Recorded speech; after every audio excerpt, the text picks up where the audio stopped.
Welcome. We are speaking with Olga and Kathy to really talk about how they went from senior GC, senior counsel to really leaning into CEO and or founder of a startup and what that journey looks like, lessons learned, and some key takeaways if that is something of interest of you that you're interested in. So with that said, I'll hand the mic over to Olga to share a little bit about her background. Hi, everyone. I think I know many of you and met at least some of you in person. I'm Olga Today, I'm building the future of law at LexisNexis, a company that acquired ParleyPro, which is now known as Counsel CLM. I am still the CEO of the company and VP at LexisNexis. Before, I've been a practicing lawyer for most of my career. I am a tech lawyer by design. I've been in big law, I've been at Fortune 500 company, I've been at numerous pre-IPO, amazing startups, including being a general counsel of one. I've done all kinds of things as a lawyer, from litigation to taking companies public to selling to buying. So I've done a few things, and I've switched to, on the business side, now it's my third job doing it.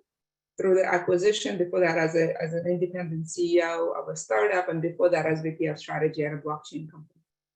Awesome. Thanks, Olga. And hey, everyone, super excited to be here with you all. And thanks so much to Sun Law for just providing this platform for us and making this possible. So I am currently the CEO, co-founder of a legal tech startup called Streamline AI. We are a legal process management platform offering intelligent intake, workflow automation, and reporting specifically for legal teams. And often I get asked, what is a soundbite of that? What are you displacing? So we're essentially a Jira, Tableau, and a CRM for legal teams all rolled into one. So you can do your work in one place. And I, like Olga, spent the vast majority of my career practicing law. So I started out as a corporate attorney at a fantastic law firm called Wilson Sonsini after I graduated law school. And after that, I was lucky to join two different startups that went from Series B all the way to IPO. The latter of the two, a little company called DoorDash, helped hopefully many of you, like myself, to survive the pandemic. I was the first commercial lawyer hired there, grew out the whole team, managed every single aspect of DoorDash's contracting needs, and then also built a legal operations department during my time there. And that's really where I got my feet wet in legal operations, got interested in legal technology, and then the rest is history. With that, a great summary of what brought you into law. So what resulted in you into more on the business side? And so maybe Kathy, we start with you, and then Olga, what prompted that transition? Yeah, absolutely. For me, it was really just dealing with the same burning pain in my practice at both of those legal jobs, at Medallia as well as at DoorDash, where I recognized that legal teams just don't have the same tooling that was really curated, designed for them to manage and automate their processes. There are fantastic solutions out there, as we all know, that solve the document problem. Lots of CLM solutions like Counsel, CLM, and many others. But in terms of process automation, how do we get all the requests in the door? How do we make sure that people are seeing the right information at the right time and looping them in? I was mired in manual work. And as the only attorney supporting thousands of people, it just wasn't tenable. And so that's really what gave birth to the idea that led to Streamline. I teamed up with an engineer, product lead at Google, and he was dealing with the problem on the business side. He was like, legal's a black box. I never know when legal's going to get back to me. How do we solve this? And I think that very intimate firsthand problem, coupled with everything that I was seeing in legal operations and legal tech, it was just so rich, and there was so much innovation that was happening that got me super, super excited. And as a mission-driven person, like I had to always align myself to something I really believe in, and that's what really did it for me. What about you, Olga? So I came in a little bit different way. I've always had a sort of passion for the future of law, legal operations, and legal technology. But the switching from legal to business for me was a much longer, gradual, and less mission-driven process more skills and how do I grow as a person. I remember distinctly I was the general counsel of a company going through an exit, selling the company, very complicated exit with 30 suitors. 4 of them left us at the altar in the last minute, had to strike the whole 9 yards. And as the company was going through various things, I distinctly remember that at first I was managing legal, then I was also managing HR, then I was managing BD, then I was doing cyber. The long story short, basically everything other than coding. And my first reaction, because I really love being a lawyer, I'm like an A+ lawyer, and it pretty much goes downhill after that. I always have hesitation to take on a project where I'm not an A+ person, but it turns out I can learn all of those things and can do them well enough to at least keep the company afloat and sometimes thrive. And so that kind of gave me an idea that maybe this hammer can do more than nails. That's how I considered myself at that time. And I was just curious to see how much more the hammer can do. And when I exited the company, I thought to myself, oh, will do maybe operations role or strategy role. And I found actually really difficult to pivot. I found that those VP strategy or operations roles are things that, like, usually somebody who has a very close relationship with the CEO, they have their full staff, and then their life is incomplete for some reason. They bring somebody from their past or was in the company, and they have VP of marketing and GC and this and that. And then, but what do you call a person that without whom you cannot live? You call that VP of strategy or COO. That's generally what I observed in the market. So although I wanted to try that, I get a lot of traction in my applications and networking. So I loosely gave up. And all of that was in the backdrop of me taking allegedly a year off, which turned out to be more like 3 months. When I was taking time off as a favor, I went to see one of the founders, because I couldn't really decline an invitation from a recruiter, who was looking initially from compliance officer, and then I said, no, I do not want to be anyone's compliance officer, and that's not my thing. That's not my fun of the universe. And then I said, we'll consider GC position. And I said, I don't really want to be a GC yet either. I went as a favor, and I went to the gentleman and I extended my hand and I said, hello, my name is Olga and Kathy. I do not want to be your lawyer. With that in mind, I'm happy to have a conversation with you. That was my opening line. And we had a 3-hour conversation, at the end of which he basically said, I do not want you to be my lawyer either, but I do want you to have a job in my company. Let's think about what it is. And that's how I came to be a VP of strategy at a blockchain company. I essentially designed that job for me. And alas, I really love the job because it turns out I'm really good at designing jobs that I love. So, and that really inspired me. And so my second adventure outside of law was the CEO of ParleyPro when investors got in touch with me to be the CEO of ParleyPro. I had a lot of reservations. Remember, I really love being general counsel and lawyer. I consider it to be a well-paid, prestigious job where I have very narrow but super powerful powers of veto, and I really enjoyed that. So I didn't want to give it up easily. And I was really concerned that a second business job where that is clearly not a policy job, not a GC job, not even close to talking to regulators, is like essentially giving up on law, and I may not be able to return again. For me, that was a real concern because I worked really hard to be where I was, both in terms of investing, money, time, and energy to become the general counsel. And that was a really hard decision that it took me like 6 months to make. And I think I talked to like the entire world about it. At some point, I convinced myself that I'm pretty sure if I figured out how to become the general counsel, I can return if I want to. But it only took me 6 months to make that very logical conclusion. And then I spent another 3 months after I joined regretting it because it turns out being CEO is a completely different thing than being a general counsel or VP of strategy. But after 3 months, when I got over making a decision, convincing myself that I could become a GC if I want to, and then finding a way to upskill myself to actually become a better CEO, I actually really loved it, to the point that I really can't imagine doing much else. So for me, it was a very different journey. It's really a journey of finding myself, figuring out that I have skills, growing myself, and being on that path. what I heard really is it was like self-discovery, a personal learning journey for you, as well as opportunistic. In terms of the VP of strategy, it was a conversation that then resulted in the ideation and creation of a role that co-designed and leaned into, which then resulted in future opportunities. And that was through outreach by an investment community with Parley Pros. I think that's helpful for people who are thinking about this kind of journey. That's certainly one path, right? So Kathy, launching to you, what was it a defining moment when you were at DoorDash? You identified the need for a tool to optimize efficiency that was glaringly lacking across the business. How did you come into the decision that you were going to leave, I know, a job that you loved, and you were very successful in leading a very successful team during a very turbulent time globally, and certainly DoorDash was a tremendous asset to many of us.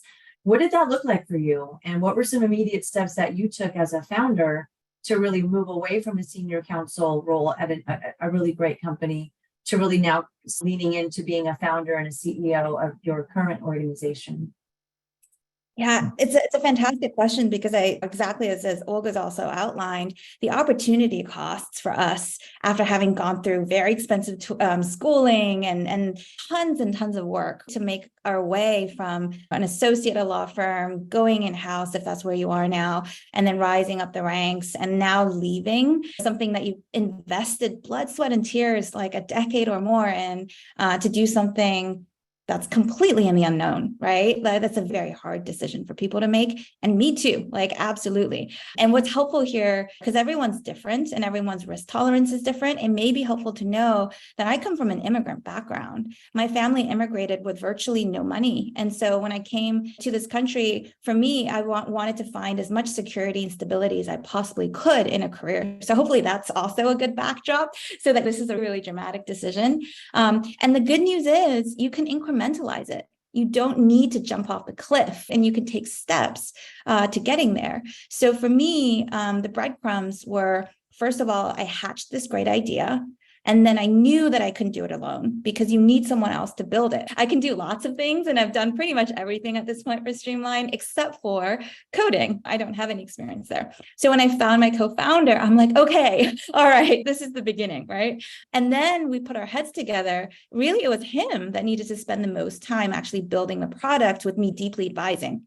So I spent all my free time, evenings, weekends, any moment I could. I actually did learn how to use Figma. Now there's also lots of other design applications. So I wireframed this tool from scratch and had some design advisors to work with me on that. And then I was still at DoorDash, still plugging away. I doubled or maybe tripled my team during that time.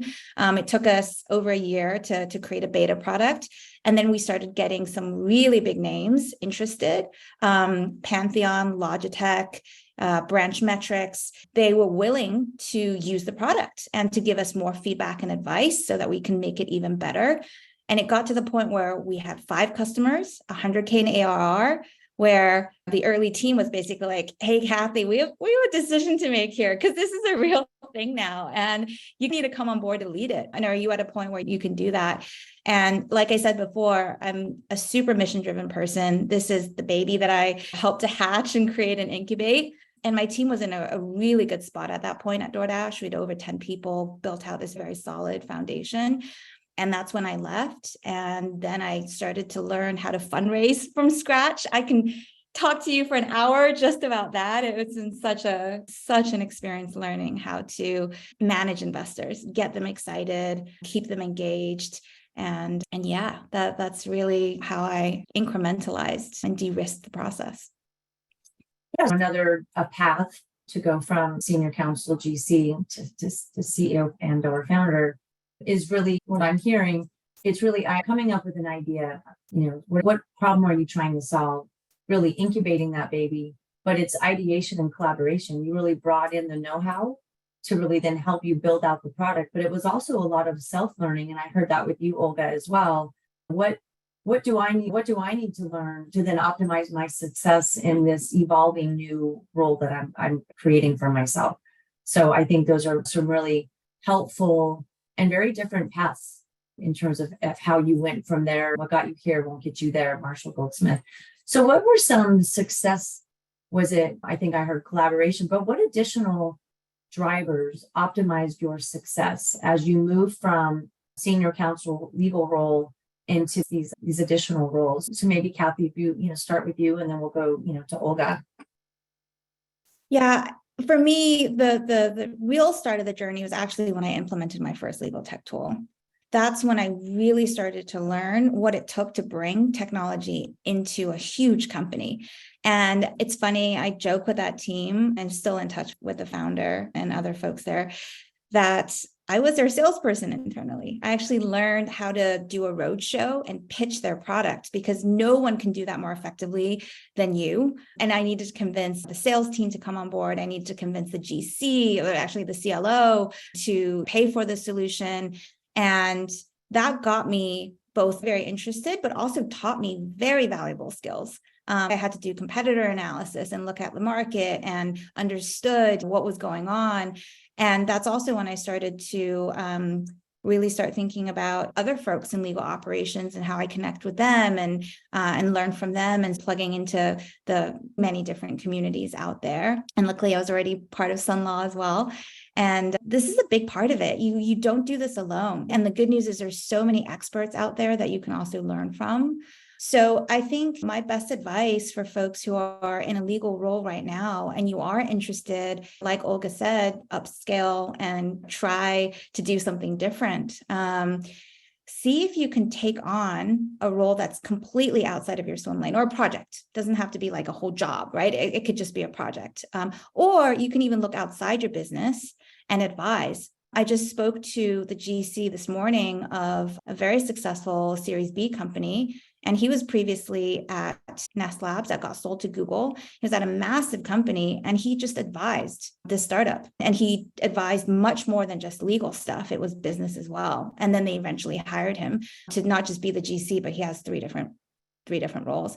I've seen this multiple times in my conversations with other GCs. At DoorDash, the CLO runs or ran HR at one point, comms at one point, support at one point. And that's really a great way for you to start learning what the business cares about, what it takes to grow your customer base and reduce costs, or whatever it is.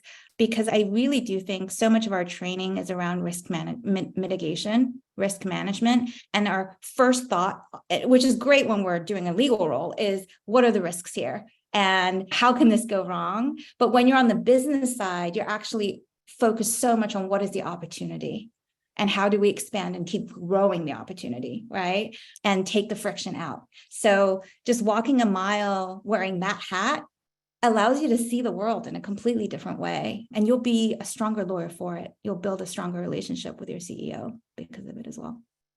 Yeah, so I think business-minded savviness echoes and resonates certainly as you are thinking about how do you optimize your value as you lean into maybe creating your own business. What were some success drivers for you as you shifted from senior counsel to VP of legal strategy and then CEO of Parley Pro?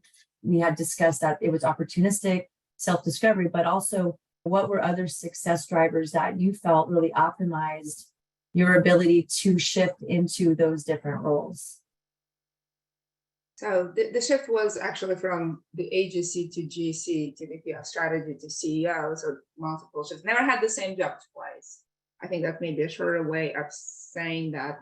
I had a chance at some point, as I was going through my 6 months of deciding the impact of giving up law. That was really big decision for me. And I looked back and realized, one, that I never had the same job twice. Then I realized that what I used to think I was giving legal advice was actually not legal advice at all. It was just practical, straightforward, how to go from point A to point B. And I realized that my virtue is navigating from point A to point B. And then I thought about it some more. And then I realized that the reason that it lands well with people who actually want to achieve results quickly is because I'm really good at drawing a straight line. Because that's the shortest distance between point A and point B. It turns out, as I reflect and observe others, many people takes a scenic route, the winding path. And if you are trying to get from point A to point B quickly with certain results, straight lines are the most elegant. And while as a lawyer, I was addressing that as a legal advice and increasingly changing to business role, what landed well was a sort of a straight talk and a straight line and going from point A to point B. And if you know me very well, you know that I will just cut right to the issue. And sometimes it's very jarring for people if you're used to this thing in your life. And for people who actually want to solve the problem, it's the most refreshing thing in the world. And so I realized that I'm not for everyone. I'm only for a certain audience that shares this sort of interest to get stuff done and cares about impact, whatever that means to them, whether impact, social impact or revenue impact or getting stuff done impact. And so it took me a little while to articulate what I bring to the table and be at peace to show up as myself and that realize that I'm not for everyone and be absolutely fine with it. There's a number of quotes around this. Dita Van said, you can do the juiciest speech, but somebody wants an apple and you're not going to be for them. That's a more colorful way to describe it. Other people will say that you can be the most beautiful package at the wrong door and they will still not appreciate you. But that took me a while to realize that I'm the juiciest speech. And if you like grapes, I'm not going to be for you. And once I realized that, I think for me, that was just a moment where I made a commitment to myself to always show up as myself. And if the recipient doesn't like it, then I or them will have to make friends with a neon green sign and go forward with our lives. And then for people for whom I can provide the virtue of drawing a straight line and have an impact as quickly as they can, we're gonna have a relationship for life.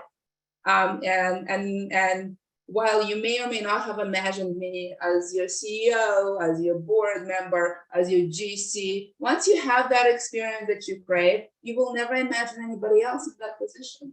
And that has been my experience. I think sort of being able to realize who you are as a professional, what you bring to the table, that it's not everyone's cup of tea, be okay with it, and quickly let go of people for whom it's not, and go forward and prosper.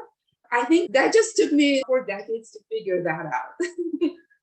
Olga, that's basically the nutshell to success for fundraising, right? Because what you're pitching may not make any sense to a big swath of the investors you talk to, but guess what? You only need the conviction of 3 to 5 or maybe fewer. And then that's it. They think you are going to be the next $1 billion business and boom.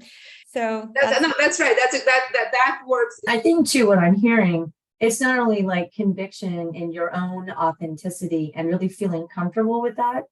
And that in and of itself is a journey, but conviction in your skill set and or the idea. Kathy, it is, you both really have a lot of conviction. Like when you were at Parley Pro, although I knew you believed in the product, you were fully leaning into the value of that tool for contracts management, et cetera. I more than believed in it. I joined the company that had a beautiful product, no customers, and the most important part, 1.5 months of cash left in the bank. Wow. And at that time, I was giving up my general counsel career, and I had a few other offers.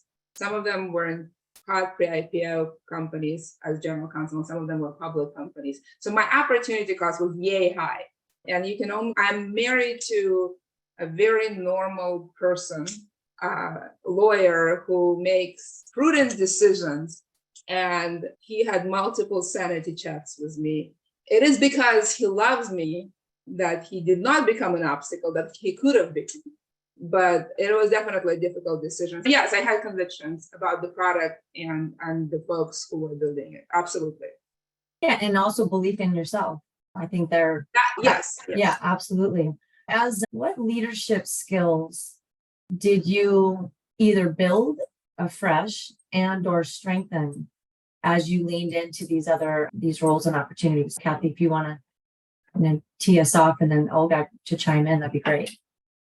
Yeah, absolutely. So very early on, after I took on the role, I've been very fortunate to have some fantastic mentors and advisors along the way. And one of them was a former CEO himself, and he sold his business and basically told me that as the CEO, you have three jobs, you have three main things that you need to do. Right. Each one is actually almost like a job in and of itself. But one is making sure that your company doesn't run out of cash.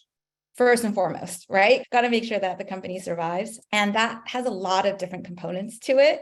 Creating budgets, you're managing headcount, you're looking at your burn rate, and you also have to fundraise at the right time. The second job is hiring the best talent. Always be looking out to see who is the right hire and someone who is the best rock star hire at Series C or D may actually be the worst person for Series Seed, right? You're looking for very different profiles. So you got to understand what it is that your company needs to get to the next stage.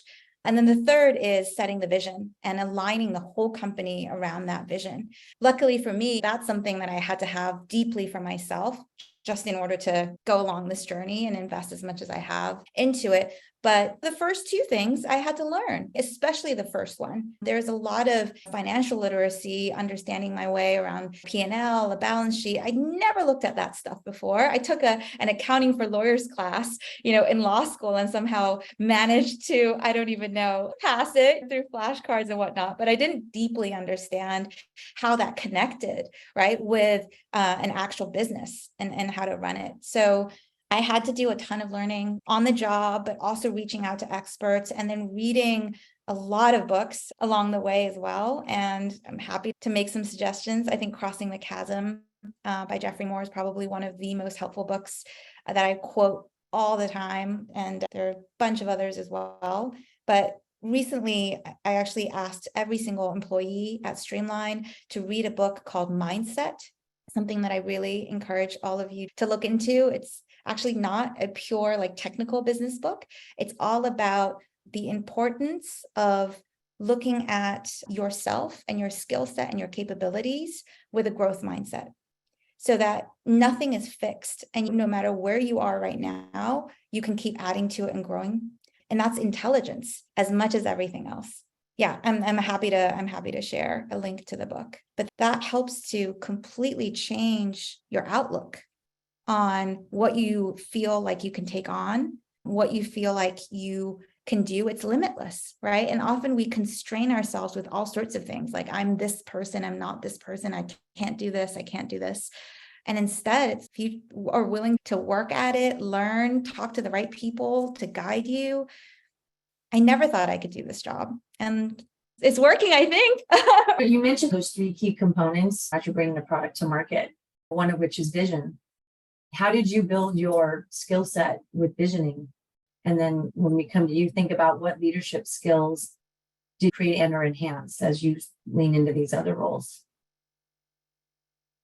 Yeah, I think that visioning happens when you also have an idea of what's there and what can disrupt what's currently there. So for me, again, that vision was born largely from experience, from seeing what was happening on the ground every single day, where I was losing so much time, where the team was losing so much time, and knowing that if I could just get my hands on something that did this and this, the entire experience would change. And there wasn't that product out in the market. So to me, that really is the core of the vision that I'm bringing with Streamline, but it may be different for other people, and maybe they do. I meditate as well, and that certainly helps, right, to clear up the noise so that I can hone in on what's actually essential. But Olga, love to hear your thoughts too. I definitely agree with sort of the basic financial acumen and sort of business skills and hiring, finding talent, finding the right person for the job at this time. I think those are important skills. I have a book to recommend too. It took me actually a while. It's called Business Made Simple. It's a really easy book to read, and there's a 60-day free class that you can take online. I think it's the most wonderful book I've ever come across. I come across it after I already learned it the hard way. It makes an analogy about flying an airplane and how to lift this up and how everything has a role to play and what skills you need to bring to the table to be a valuable professional in the marketplace, whether or not you're the CEO, the general counsel, the person in the mailroom. And it's written because the author basically thinks that the business acumen, being a valuable business professional, is the most important skills in the marketplace. People who understand what makes the airplane go up and down really are just much more valuable no matter what their skills are. So I highly encourage you to do this. And the book goes over it through sort of cash flow and understanding the funnel and marketing, messaging, and public speaking, like the whole 9 yards. So 60 days, you will become a much more valuable professional. I get no commission from sales of those books. Full disclosure. What I've learned is that as a leader, whether you are a senior counsel, general counsel, if you're a strategy CEO, people will, one, listen, and two, see. So the most important things when they listen is that you're clear. I think confused people do all kinds of things that are unexplained. So I always prioritize clarity, and that art of drawing straight lines, something I've been working on as a CEO as well. I want everyone on my team to understand what that is without any doubt or uncertainty, and do the shortest path toward getting there. And so I say few things, I say them succinctly, and I say them repeatedly. And I ask people to repeat it back to me to make sure that we're on the same page. I'm a little bit more subtle than that when we have a conversation, but I really, in speaking, prioritize clarity and in running my business. The second thing is people actually see a lot of things. You can be saying a lot of things, but they will judge you by your actions. So sometimes our words and our actions communicate different things. And so I've become much more aware that my actions support the clarity of my message. So for me, leadership skills really come down to clarity of your vision, making sure it's communicated verbally, and you have consistent behavior. To me, that's what a big chunk of leadership is, that people are clear what it is that they should be doing. They can repeat it at any given point, and there is no distract from that clarity in the process, whether it's behavior, subtle messages, not so subtle messages. And as a CEO, especially an early stage company, where you are leading a small but mighty army with a massive presence, that focus and clarity and no politics is really going to be a difference between getting from point A to point B in straight line or not. And so that's what, to me, that's what it means. Really helpful. What were some lessons learned? I don't like to use the word mistake, but were there any learning moments that you think would be a benefit for everyone listening in today that would be helpful gems of whether, I think Kathy, you alluded to this, and same with you, Olga, but like hiring the right talent at the right time?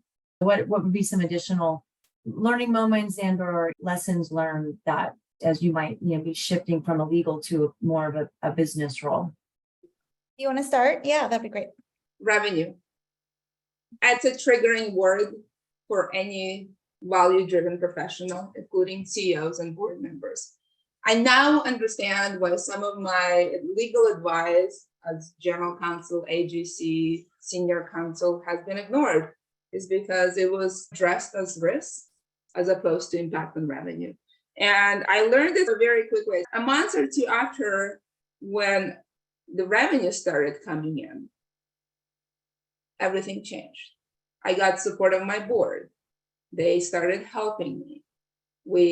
I attribute that all the training I received as CEO was because of my investors realized that I could impact revenue, that we speak the same language, that we're on the same team, and they found it very important to mentor and invest in me. It has nothing to do with anything other than that they had conviction that we're on the same page. I learned it very early on from that perspective. But then as a CEO who had to fundraise, who had to manage cash flow to make sure we operate through all kinds of turbulence, I did not provide my legal advice. I had outsourced general counsel. to do this. I had executives on my team, and I noticed that some of those executives are like, I really look forward to having one-on-ones with, and some of them I was dreading. And so I took a lot of detailed notes to reflect. And one of Trinazar, what I noticed is that executives that came to me with opportunities related to revenue, they just got me super excited. And it's really interesting how a shift in title from general counsel to CEO completely changed, like from risk to revenue. If you're going to speak revenue language, I'm going to give you 100% of my time. The biggest correlation of who got my attention, who was my quote unquote favorite, that's what it looks like to outside world, had a lot to do with basically revenue, people who make me and my team look good in front of the board, people who allow us to grow and have future. And so that's how do you become the best friend of the CEO? Revenue. Revenue is a very triggering word. If you know how to speak it, you will make friends independent of your charisma, your personality, anything else. If you know how to have revenue-driven conversations, you will be much more successful. Yeah, absolutely. So 100% agree with what Olga said. I'll offer a different one that I learned very quickly, which is really listen to your customers and delight your customers. That is a huge one if you want to create a company that is building a product that your customers are obsessed about and love. The shortest, fastest path for us to a lot of our revenue, a lot of our new logos was actually through referrals, because our existing customers are so passionate about using the technology that they went onto TechGC and they were in WGCN and other forums talking about, hey, if you need an intake and workflow solution, look at Streamline. And we closed a customer in 30 days. Oh, sorry, no, 30 hours. I'm sorry, 30 hours after the initial inbound inquiry, because he'd already heard, right? Other people. That is mind-blowingly impressive, by the way. If anyone on my team closes a deal in 30 hours, like if we are speaking about hours, not days or months or years, like that is a revenue conversation.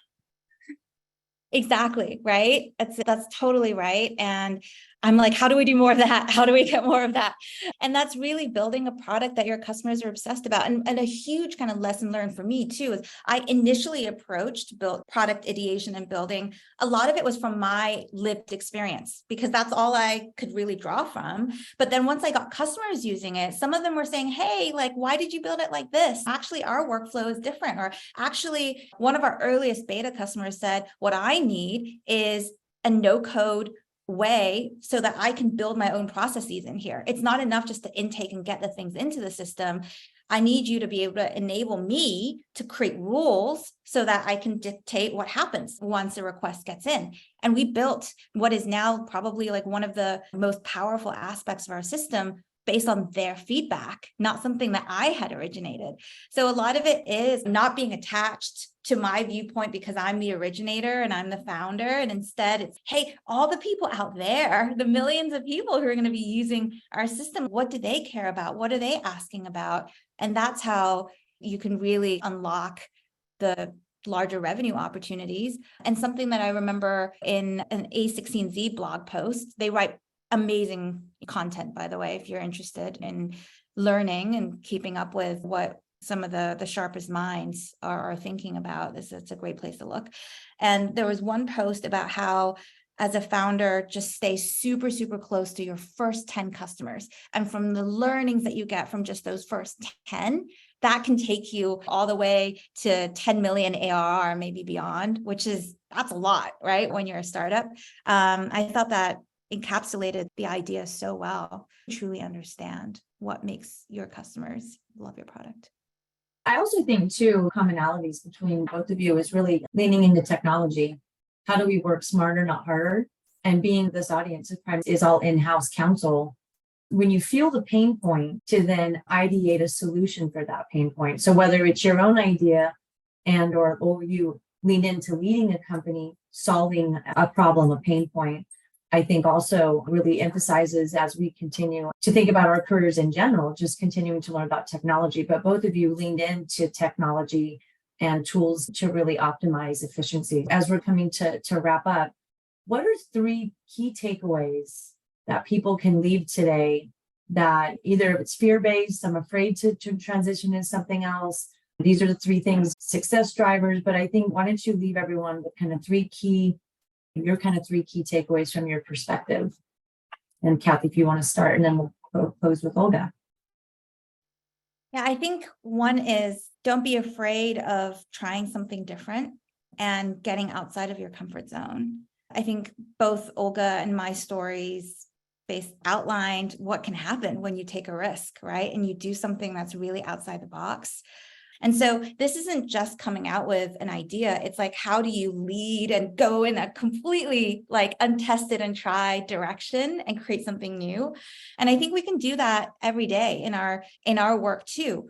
Bring in a new process, bring in a new piece of tech, and get out of the comfort zone. I'm sure it may not work, but what if it did work? And what if it transformed the way that your team operates today? And it allows you to be 4 times more efficient. Isn't that amazing?